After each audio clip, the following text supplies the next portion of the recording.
মুক্তিপণের মাল আর সোনা দানা দিনার দিরহাম আমার হাতে জমা দিয়ে থাকতো। জোরে কোন সুবহানাল্লাহ। আমি চলে গেলে লোকেরা সকাল বেলায় বলবে মোহাম্মদ সব লুটপাট করে নিয়ে গেছে। কারণ সকালবেলা যখন গুজব রটাবে সব লোকগুলি তাদের মাল নিতে আসবে। আমি যখন চলে যাব আমার কাছে যে গচ্ছিত মাল আছে এই মালামাল গুলি তুমি লোকদের হাতে তুলে দিও। নবীজি আবু বকরকে সাথে করে মদিনায় গেলেন। আমি শুধু মূল পয়েন্টটা বুঝাতে চাচ্ছি। মদিনায় যাওয়ার পরে লোকেরা নবীজিকে বলতেছে নবী আমার বাড়ি আসেন, অমুক আমার বাড়ি আসেন, সবাই ডাকতেছে। আল্লাহ পাক বললেন না না, আমার নবী কার বাড়ি যাবে তার মনটা ভালো হবে আর অন্য সবার মন খারাপ হবে, হতে পারে না। আমি আল্লাহ এমন এক ব্যবস্থা করব যেই ব্যবস্থার কারণে সবাই খুশি হয়ে যাবে, আমার নবীর পারে কারো মন বেজার হবে না। এই কাজটা আল্লাহ পাক বললেন ও জিবরাইল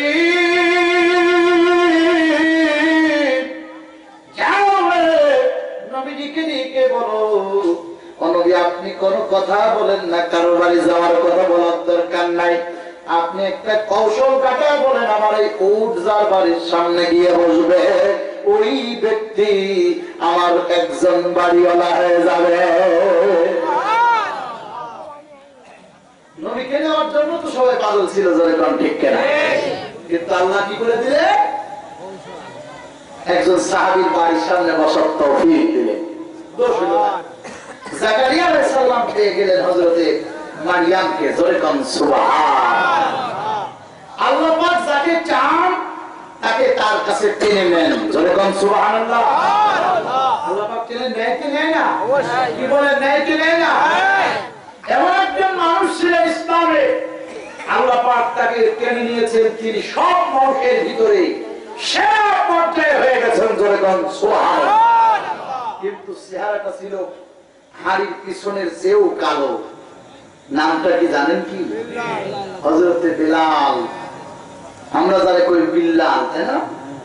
এই বেলাল উনি ছিলেন কালো, মিশমিশে কুৎসিত চেহারা, কিন্তু বেলালের চেহারাটা এত সুন্দর মায়াবী যা দেখলে মানুষ যদি তাকায় দেখে মায়া লেগে যেত। জোরে কোন সুবহানাল্লাহ।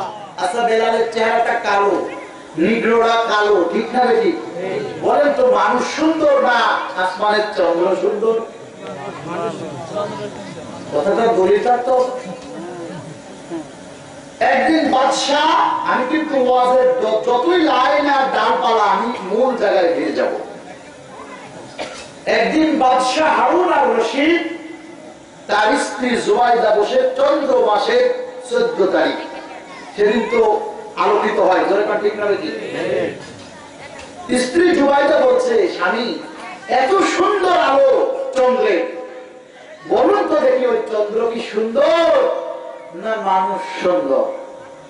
বাদশাহ হারুন আর রশিদ বলতেছে চন্দ্রই তো সুন্দর।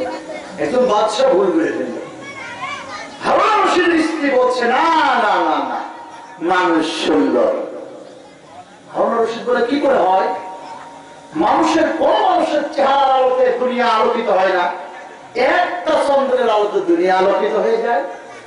বাদশাহ হারুন আর রশিদ বললেন মানুষের জন্য চন্দ্র তৈরি হয়েছে, চন্দ্রের জন্য মানুষ নয়। জোরে কোন সুবহানাল্লাহ। এটা হলো আমার যুক্তির এক দলিল, আর একটা কোরআনের দলিল দেব, আগামীকালকেই পেয়ে যাবে। বাদশাহ হারুন আর রশিদ তাহাজ্জুদ নামাজ পড়েন, ফজর পড়েন, সব পড়তেন। আমাদের দেশের প্রধানমন্ত্রীও কিন্তু ফজর টজর সব দিয়ে 6 ওয়াক্ত নামাজ পড়ে, জানেন তো? জানেন না? 6 ওয়াক্ত নামাজ পড়ে, উনি নিজেই বলছেন, আমি নিজে শুনছি।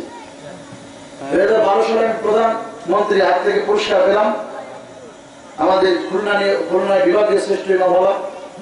উনি ওখানে বললেন বিভিন্ন কথা শুনলাম। উনি বললেন আমি 6 ওয়াক্ত নামাজ, মানে ওনার পেপার পত্রিকা বিভিন্ন সময় লেখা থাকে তাহাজ্জুদ দিয়ে, 5 ওয়াক্তের 5 তাহাজ্জুদ, আবার সকাল বেলা কোরআন তেলাওয়াত